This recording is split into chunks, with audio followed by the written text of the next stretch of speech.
देखो चैप्टर का नाम है हमारा इसके अंदर सेंट्रल प्रॉब्लम ऑफ इकोनॉमी, है ना।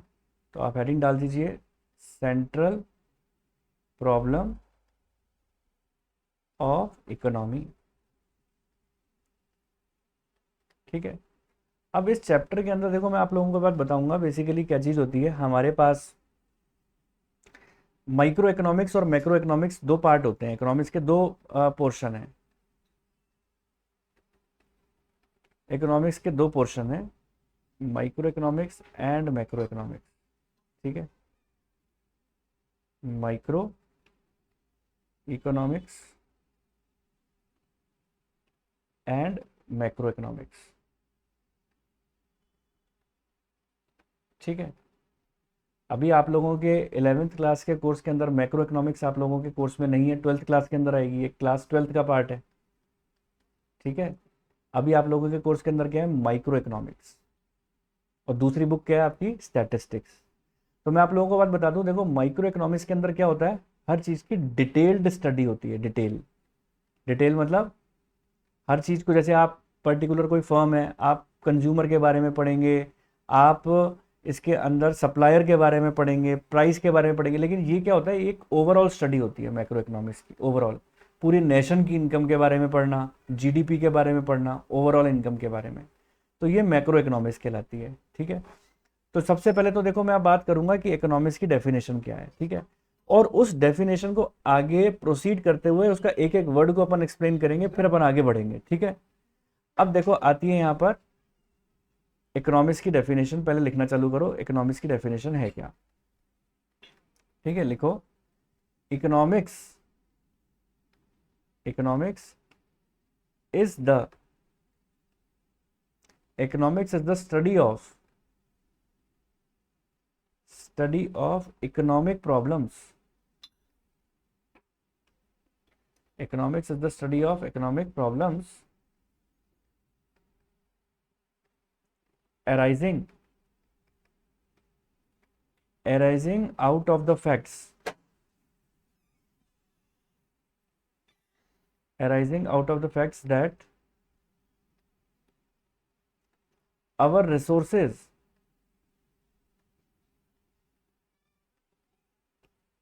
are scarce in relation to our needs and desires। ठीक है, समझ रहे हो आप मेरी बात। इकोनॉमिक्स का मीनिंग जो लिखा हुआ है, मैंने जो डेफिनेशन लिखी है, इसका मतलब क्या है, जो मैं एक एक वर्ड की बात कर रहा हूं। सबसे पहली बात है कि इसके अंदर हम स्टडी करेंगे किस चीज को, इकोनॉमिक प्रॉब्लम्स को। इकोनॉमिक प्रॉब्लम्स को स्टडी करेंगे। अब क्या होती हैं इकोनॉमिक प्रॉब्लम्स, उसके बारे में बात करूंगा। ठीक है। तो देखो इकोनॉमिक प्रॉब्लम को स्टडी करेंगे, और इकोनॉमिक प्रॉब्लम अराइजेज क्यों होती है, मैंने लिखा है economic problem arising out of the facts that our resources are scarce in relation, scarce मतलब होता है कमी होना, in relation to our needs and desire. कहते हैं हमारी नीड्स और हमारी डिजायर के अगर रिलेशन में मैं बात करूं, तो हमारे पास जो हमारे रिसोर्सेज है ना, उसमें कमी है। इस वजह से हमको इकोनॉमिक प्रॉब्लम अराइज होती है। अब आप बोलोगे कि सर हमें बातें ऐसे समझ में नहीं आई कि क्या चीज़ कहना चाहते हो। मैंने देखो इन बातों को समझाने के लिए मैं आसान शब्दों में बात करूंगा। एक एग्जाम्पल के तौर पे अपन बात करते हैं। ठीक है। एग्जाम्पल के तौर पे हम आपके घर का एग्जाम्पल ले लेते हैं। ठीक है। घर में आपके फादर, ठीक है, आपके फादर अर्न करते हैं, इनकम कमाते हैं। ठीक है। फादर की इनकम एग्जाम्पल के तौर पे मैं लेके चलता हूँ, मान लो फादर की इनकम है 1 लाख रुपए महीना, 1 लाख रुपीज पर मंथ। ठीक है। अब इस 1 लाख रुपीज पर मंथ के अंदर आपकी स्कूल की फीस भी जाएगी। ठीक है। घर में जो ग्रॉसरी आइटम्स हैं वो भी आएंगे। ठीक है। इलेक्ट्रिसिटी वाटर बिल भी जाएगा, इलेक्ट्रिसिटी एंड वाटर बिल भी जाएगा। और फिर आपके क्या कहते हैं, मान के चलो आपको अगर मोबाइल लेना है तो आपके मोबाइल का खर्चा भी होगा। ठीक है। कई सारे दुनिया भर के खर्चे होते हैं। अब आपका बर्थडे आ रहा है, तो बर्थडे की पार्टी भी आपको मनानी है, तो पापा को आपने बोला पापा मुझे बर्थडे की पार्टी के लिए पैसे दे दो, तो पापा जो कमा रहे हैं दैट इज द रिसोर्स, और उससे जो चीजें पूरी हो रही हैं, जो आपकी जरूरतें पूरी हो रही हैं, आपकी ये सारी जो चीजें मैंने आपको बताई, ये सब क्या हैं? ये सब आपकी डिजायर्स हैं, आपकी वांट्स हैं। तो आपकी डिजायर और वांट्स कैसे पूरी होती हैं?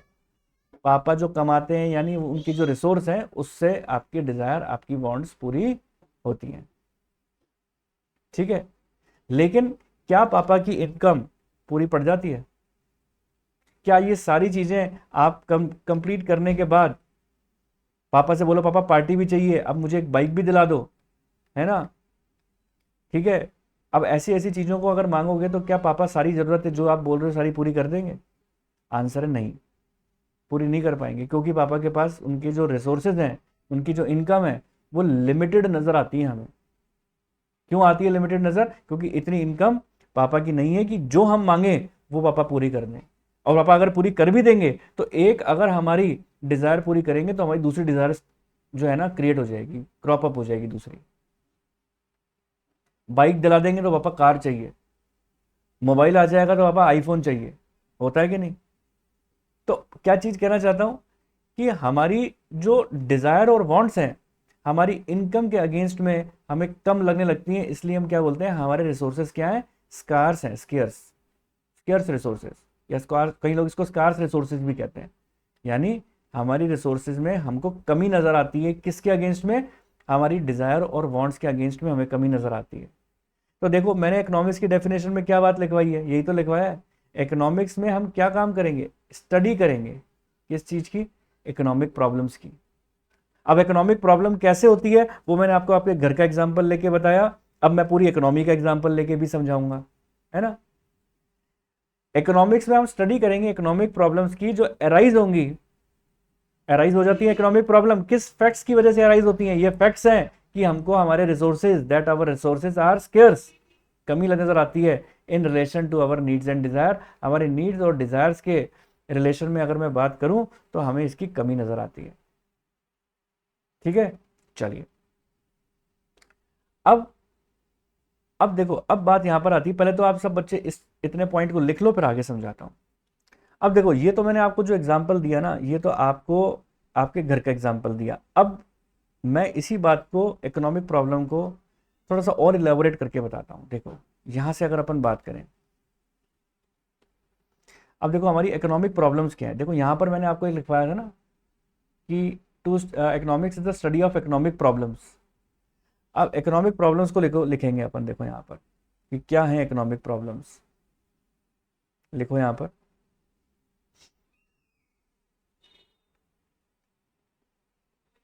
यहां लिखना चालू करें।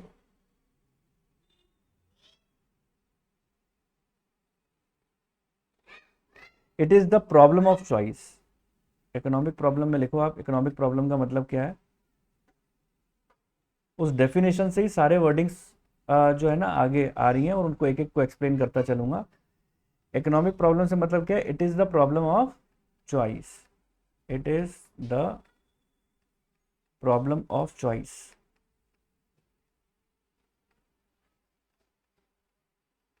ठीक है, that how unlimited wants, how unlimited wants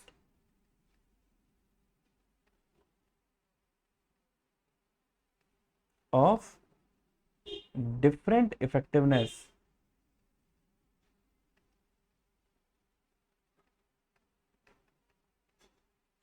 how unlimited want of different effectiveness are to be satisfied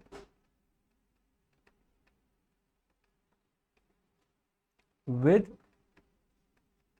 limited resources of alternative uses, with limited resources of alternative uses।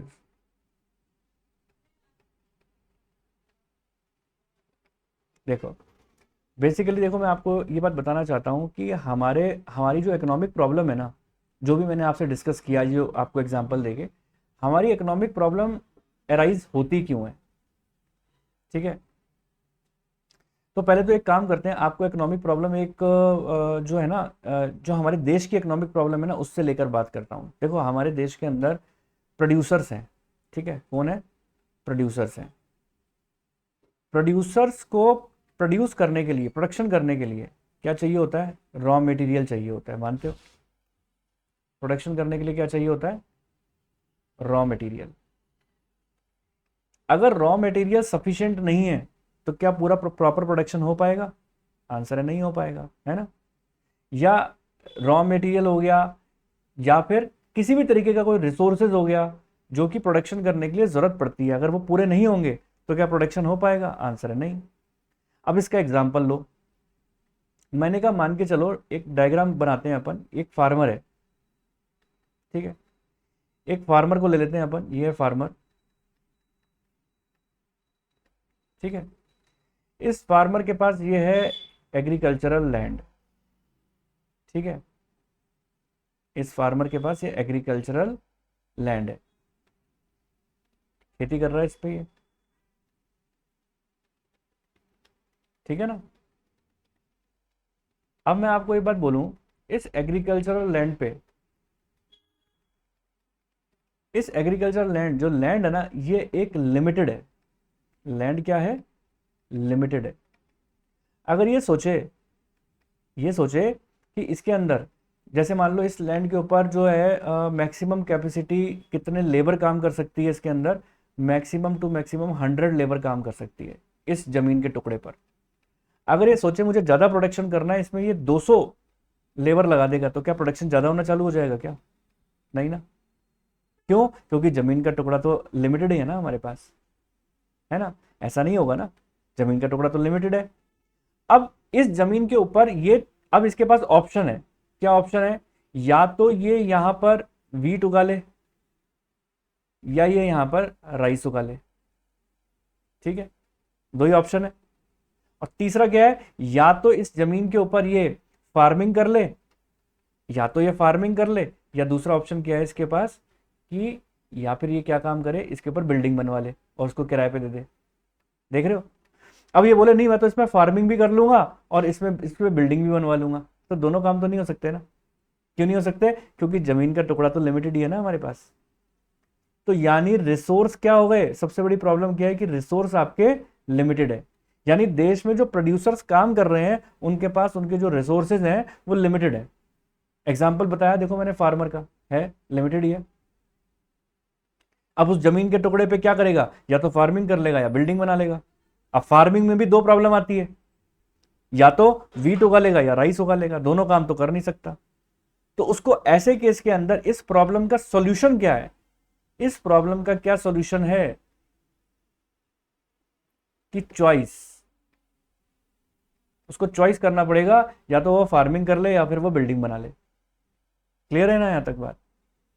तो हमारी इकोनॉमिक प्रॉब्लम की एक सॉल्यूशन है, हमें choice करना है। और सबसे बड़ी बात बताऊं, इकोनॉमिक प्रॉब्लम, ये प्रॉब्लम पता है क्यों बनी, इकोनॉमिक प्रॉब्लम पता है प्रॉब्लम क्यों बनी है, वो इसलिए बनी क्योंकि तीन बेसिक मेन कारण है, ठीक है ना। देखो मैं आपको लिखवा देता हूं, लिखो आप, यहां पर लिखो, फिर मैं आपको इसको डिटेल में भी लिखवा देता हूं। Basically, basically there are three causes, there are three causes of economic problem. Economic problem के बेसिकली थ्री कॉजेज हैं। ये इकोनॉमिक प्रॉब्लम अराइज ही क्यों हुई, इसके बेसिकली थ्री कॉजेज हैं। देखो वो लिखो आप, कॉजेज ऑफ इकोनॉमिक प्रॉब्लम, ठीक है ना, लिखो कॉजेज ऑफ इकोनॉमिक प्रॉब्लम। अब वो तीन कॉज क्या है लिखना। पहला कॉज है unlimited wants,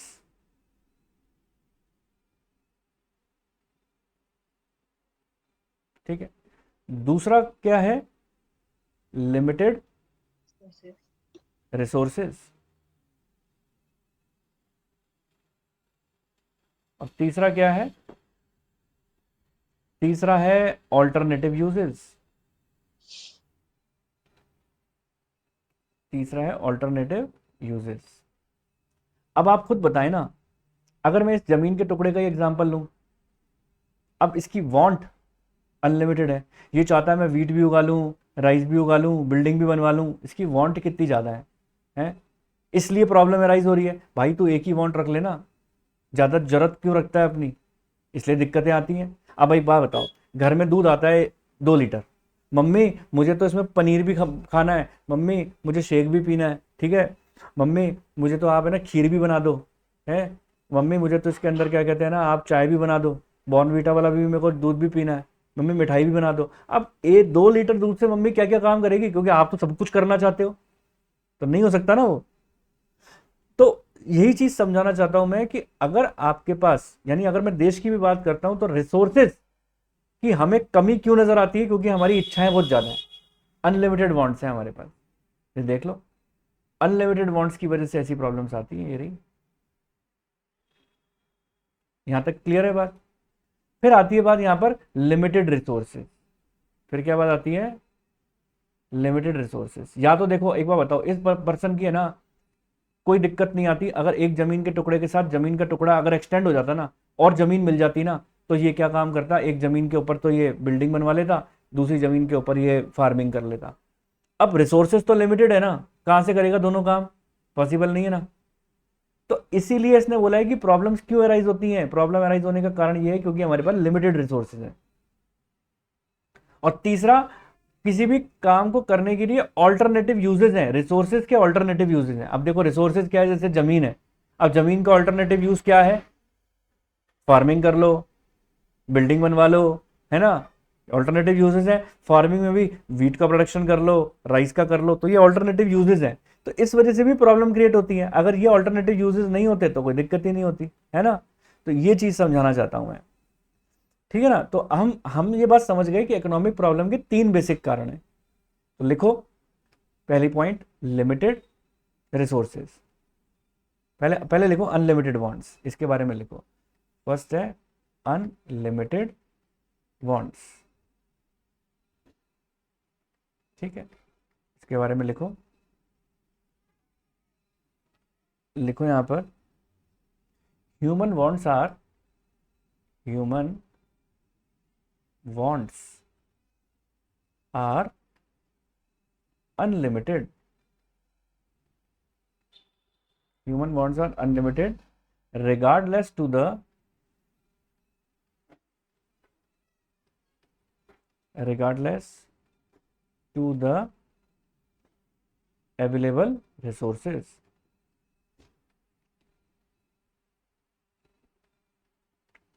regardless to the available resources.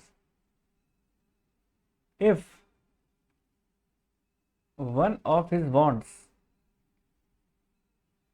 if one of his want gets satisfied, if one of his wants gets satisfied, then another want,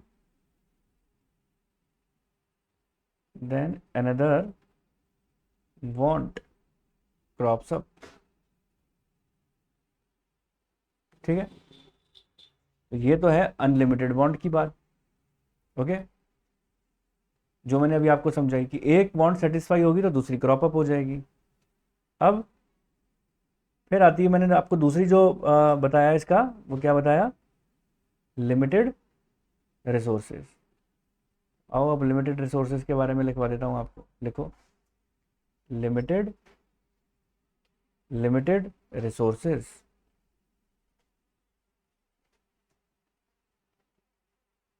ठीक है,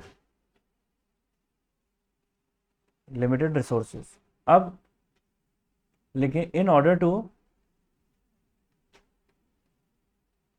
in order to fulfill unlimited wants,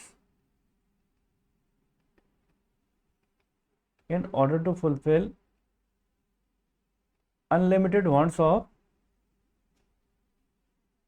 human resources,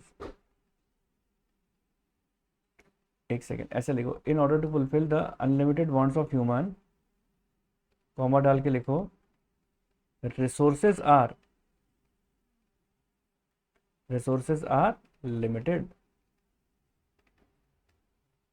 okay, आगे, that is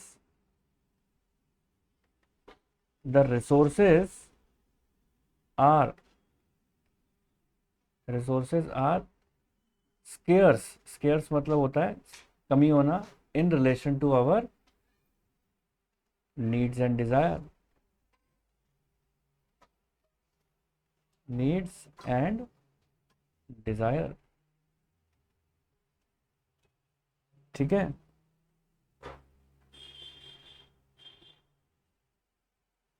देखो सीधी सी कहानी है, जो मैंने आपको बताया, रिसोर्सेज लिमिटेड है, जमीन का टुकड़ा लिमिटेड है, ठीक है, वांट्स हमारी अनलिमिटेड है, ह्यूमन वांट्स, तो हमें क्या लगने लगते हैं, हमारे रिसोर्सेज उन वांट्स के अगेंस्ट में लिमिटेड लगने लग जाते हैं।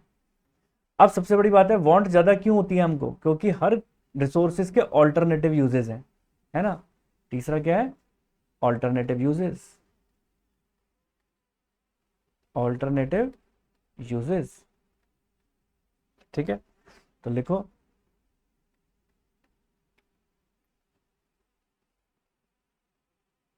द स्कार्स रिसोर्सेज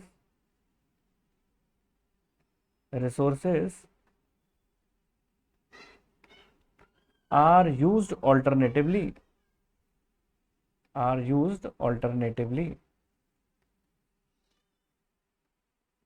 ठीक है, and hence it becomes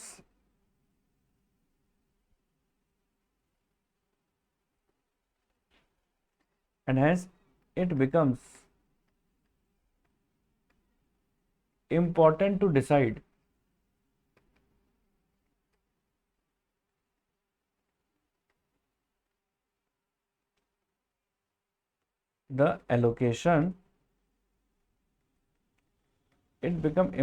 decide the allocation,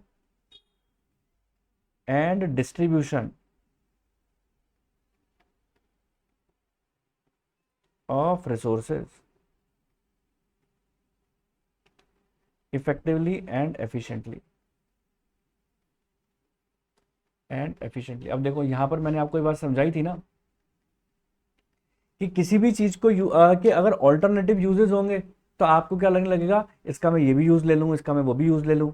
तो जब आप किसी भी चीज प्रोडक्ट के जब आप ऑल्टरनेटिव यूज कर ले सकते हो, तो आपको क्या लगता है कि हाँ आपके वांट्स बढ़ जाती हैं। ठीक है, अब एग्जाम्पल के तौर पे वही बात आ गई ना, पनीर का मैंने आपको दूध का एग्जाम्पल दिया, मम्मी मुझे तो पनीर भी खाना है, मुझे तो इसकी आइसक्रीम भी बना के दो, मम्मी मुझे मिल्क शेक भी पीना है। अब मम्मी 1 लीटर दूध से सारी चीजें थोड़ा बना के दे सकती हैं, है ना। तो वही चीज है, क्योंकि ऑल्टरनेटिव यूज है इसलिए आपको ऐसा लगता है। अब माचिस की तीली है, अब माचिस की तीली को जलाओगे, उसका काम केवल जलाने का है, ठीक है, एक बार यूज किया, उसका यूसेज खत्म, उसका ऑल्टरनेटिव यूज थोड़ा ले सकते हो आप, कि मैं इस माचिस की तीली का ये भी यूज कर लूंगा, वो भी यूज कर लूंगा, वो भी यूज कर लूंगा, नहीं। तो इसलिए उसकी हमको ज्यादा उसके लिए वांट्स क्रिएट नहीं होती, क्योंकि किसी भी चीज की वांट ज्यादा कब क्रिएट होगी, जब उसके ऑल्टरनेटिव यूजेस होंगे। तो उम्मीद करता हूं ये जो इंट्रोडक्टरी पार्ट मैंने आपको डेफिनेशन का दिया कि इकोनॉमिक प्रॉब्लम है क्या, जो हमारा चैप्टर की शुरुआत थी, कि हालांकि अब अपन बात करेंगे सेंट्रल प्रॉब्लम ऑफ इकोनॉमी की, हाल फिलहाल मैंने अभी आपको बात की कि इकोनॉमिक प्रॉब्लम क्या होती है। फिर हम इसके आगे अब नेक्स्ट टॉपिक पे बढ़ेंगे कि इकोनॉमिक प्रॉब्लम्स किसे बोलते हैं, central problem of economic problem किसे बोलते हैं। इकोनॉमिक प्रॉब्लम क्लियर हो गई, central problem of economic problem पे देखेंगे। उम्मीद करता हूं यहां तक की बात आपको अच्छी तरीके से क्लियर हुई।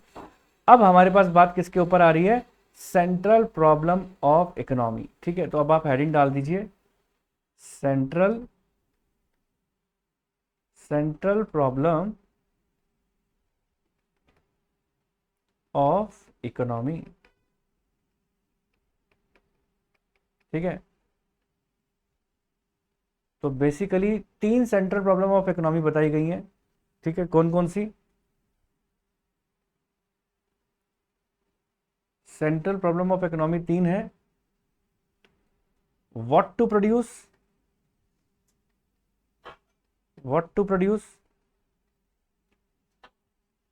हाउ टू प्रोड्यूस,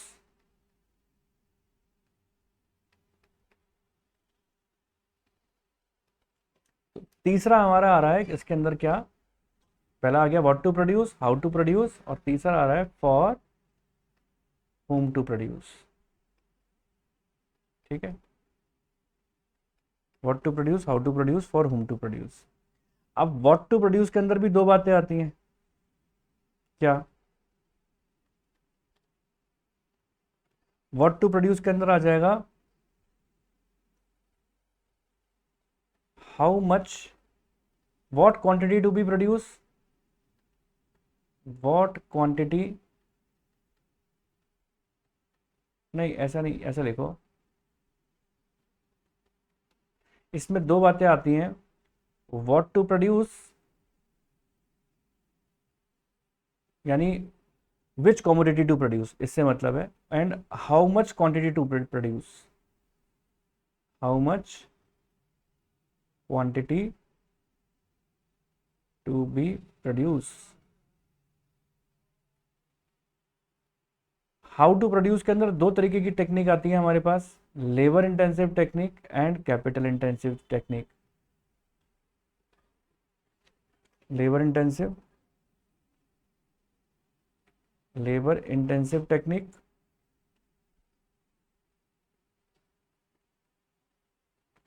और कैपिटल इंटेंसिव टेक्निक।